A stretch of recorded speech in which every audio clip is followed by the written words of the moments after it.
টুকরো রুটির আশায় জীবন বাজি রাখছে গাজার মানুষ।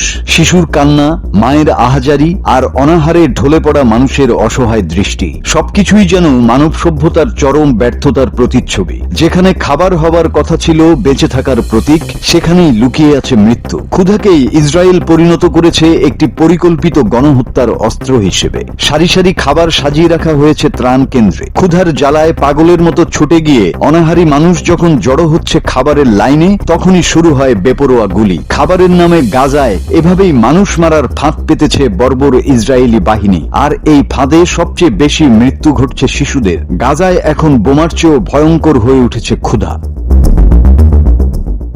আন্তর্জাতিক গণমাধ্যম আল জাজিরা গত 23 জুলাই এক প্রতিবেদনে জানিয়েছে, ফিলিস্তিনের অবরুদ্ধ গাজা উপত্যকায় মাত্র একদিনে অনাহারে মারা গেছেন অন্তত 15 জন।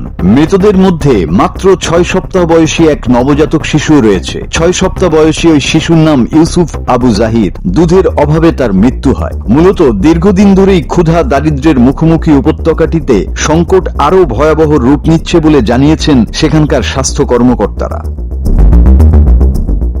2023 সালের অক্টোবর থেকে অপুষ্টিজনিত কারণে গাজায় মোট মৃত্যুর সংখ্যা বেড়ে দাঁড়িয়েছে 111 জনে। আর এর বেশিরভাগই গত কয়েক সপ্তাহে ঘটেছে। গত 24 ঘন্টায় ইসরায়েলি হামলায় আরও অন্তত 100 জন ফিলিস্তিনি নিহত হয়েছেন, যাদের মধ্যে 34 জন মানবিক সহায়তা নিতে গিয়েছিলেন বলে জানিয়েছে গাজার স্বাস্থ্য মন্ত্রণালয়। বিশ্ব স্বাস্থ্য সংস্থা জানিয়েছে, 2024 সালের শুরু থেকে এখন পর্যন্ত যেসব শিশু মারা গেছে তাদের অধিকাংশের বয়স 5 বছরের নিচে।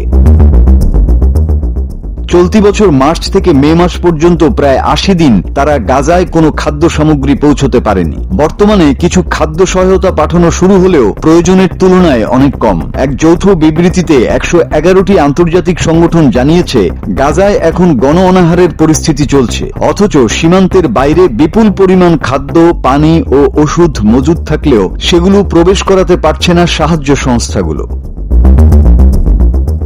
গাজার আকাশে আর মাটিতে এখন একটাই শব্দ, বেঁচে থাকার আকুতি। শিশুদের মুখে দুধ নেই, হাসপাতালে ওষুধ নেই, লাইনে দাঁড়ানো মানুষ জানে না তারা খাবার পাবে নাকি গুলিতে ঝরে যাবে। সীমান্তের বাইরে খাদ্য মজুদ থাকলেও তা যেন ইচ্ছাকৃতভাবেই আটকে রাখা হয়েছে এক নিষ্ঠুর নিষেধাজ্ঞায়। এই মৃত্যু শুধু ক্ষুধার নয়, বরং মানবিকতার মৃত্যু, মৃত্যু বিবেকের।